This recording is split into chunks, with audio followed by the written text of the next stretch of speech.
Hello दोस्तों, कैसे हैं आप लोग। उम्मीद करता हूँ आप लोग अच्छे होंगे। जैसा कि आप देख रहे हैं, आज की कहानी ढोंगी साधु की है। अगर कहानी पसंद आए तो प्लीज एक लाइक कर देना। तो चलिए शुरू करते हैं।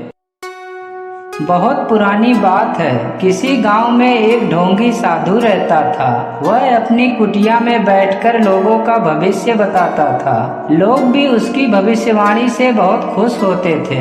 धीरे धीरे उस ढोंगी साधु की चर्चा पूरे गांव में होने लगी। उस गांव में एक मोहन नाम का आदमी अपने पत्नी और बच्चे के साथ रहता था। मोहन बहुत चतुर और बुद्धिमान भी था। एक दिन वह साधु की भविष्यवाणी के बारे में सुनकर उसे देखने के लिए आया, तो वहाँ पर लोगों की काफी भीड़ देखकर हैरान हो गया। फिर मोहन साधु की परीक्षा लेने के लिए उसके पास जाकर बोला, बाबा, मेरा भी भविष्य देखकर बताइए कि मेरी शादी कब होगी और मेरे कितने बच्चे होंगे। तब साधु ने बोला, बेटा, तुम्हारी 1 वर्ष के बाद शादी होगी और तुम्हारे 3 बच्चे होंगे, जिसमें 2 पुत्र होगा और 1 पुत्री होगी।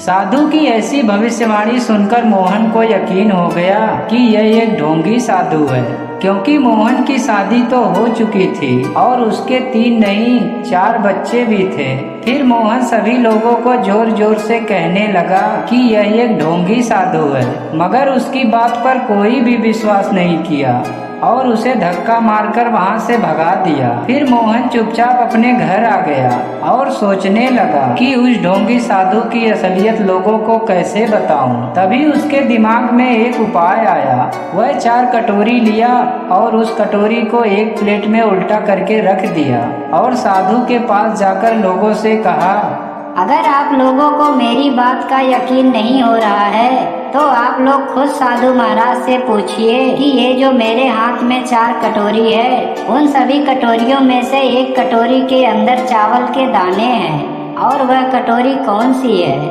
फिर सभी लोगों ने साधु महाराज से उसका जवाब पूछा, तो साधु भी हैरान हो गया कि अब मैं कैसे जवाब दूं। फिर थोड़ी देर सोचने के बाद साधु ने बोला, ये जो दूसरे नंबर वाली कटोरी है, उसके अंदर चावल है। मोहन ने दूसरे नंबर वाली कटोरी को उठाया तो उसमें कुछ भी नहीं था। फिर साधु ने बोला, इस बार पहले नंबर वाली कटोरी में चावल है।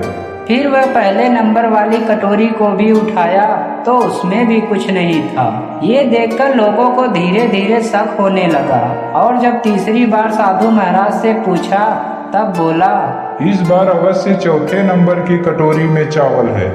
फिर चौथे नंबर की भी कटोरी को उठाया तो उसमें भी कुछ नहीं था। साधु का हर बार गलत गलत जवाब सुनकर लोगों को यकीन हो गया कि यह एक ढोंगी साधु है और उसे मार मार कर अपने गांव से हमेशा के लिए भगा दिया। और फिर गांव वाले मोहन की खूब प्रशंसा करने लगे। इस तरह मोहन ने अपनी चालाकी और बुद्धिमानी से उस ढोंगी साधु को गाँव से हमेशा के लिए निकलवा दिया। सीख: किसी भी साधु संतों की बिना असलियत जाने उन पर विश्वास नहीं करना चाहिए।